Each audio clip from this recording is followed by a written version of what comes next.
কোপ্তা রান্না করব, তাই বীজগুলোকে ভালো করে রোদে দিয়ে শুকিয়ে নিয়েছি এবং সাদা খোসাটা ছাড়িয়ে নিয়েছি।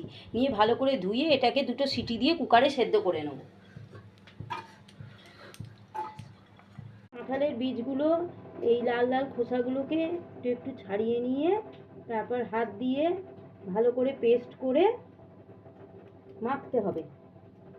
লাল খোসা ছাড়িয়ে ভালো করে হাতে চটকে নিয়ে এর ভেতরে এবারে নুন দিলাম, সামান্য একটু হলুদ দিলাম, একটু আদা বাটা দিয়ে দিলাম, আর একটু শুকনো কাঁচা লঙ্কা বাটা দিয়ে দিলাম, আর একটু কালো জিরে দিয়ে দিলাম, আর ছোলার ডাল বেটে রেখেছি সেটা দিয়ে দিলাম। দিয়ে এবার এগুলোকে চটকে নিয়ে গোল গোল করে ভেজে নেবো তেলে। তেল তেতে গেছে, এবার কম আঁচ করে দিয়েছি। এবার কোপ্তাগুলো ভেজে নেব। করে ভাজা হয়ে গেছে, এবার এগুলোকে সব তুলে নিচ্ছি। একটা আলু কেটে নিয়েছি ডুমো ডুমো করে, এবার কড়াই সর্ষের তেল দিয়ে আলুগুলোকে ছেড়ে দিলাম। আলুগুলোকে এবার লাল লাল করে ভেজে নেব।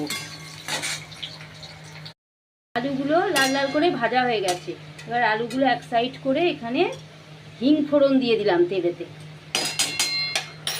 গোটা জিরে ফোড়ন, শুকনো লঙ্কা ফাটিয়ে ফোড়ন দিয়ে দিলাম, আর একটা তেজপাতা ফোড়ন দিয়ে নাড়াচাড়া করে নেব। আঁচটাকে এবার বাড়িয়ে দিলাম, দিয়ে এটা নাড়াচাড়া করব। ফোড়নটা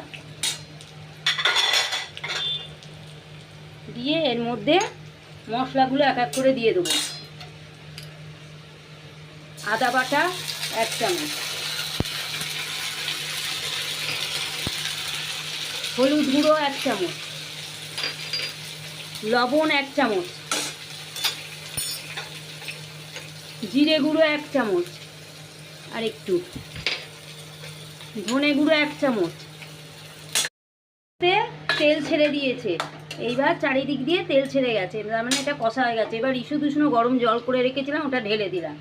দিয়ে এবার এটা সেদ্ধ হতে দেবো। আলুটাকে সেদ্ধ হয়ে গেলে কোপ্তাগুলো দিয়ে ঘি গরম মশলা দিয়ে নামিয়ে নেব। এবারে আলুগুলো সেদ্ধ হয়ে গেছে, এবার এর মধ্যে কোপ্তাগুলো দিয়ে দেবো। আঁচটাকে বাড়িয়ে দিলাম, দিয়ে কোপ্তাগুলো দিয়ে দিলাম।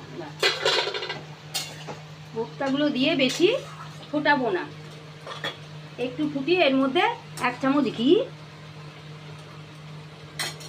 আর এই 1/4 চা চামচ গরম মশলার গুঁড়ো দিয়ে দিলাম। দিয়ে এটা নাড়াচাড়া করে নিয়ে নেবে। তৈরি হয়ে গেল কাঁঠাল বীজের কোপ্তা। এবার গ্যাসের ফ্লেমটা অফ করে দিলাম। কাঁঠাল বীজের কোপ্তার রেসিপি।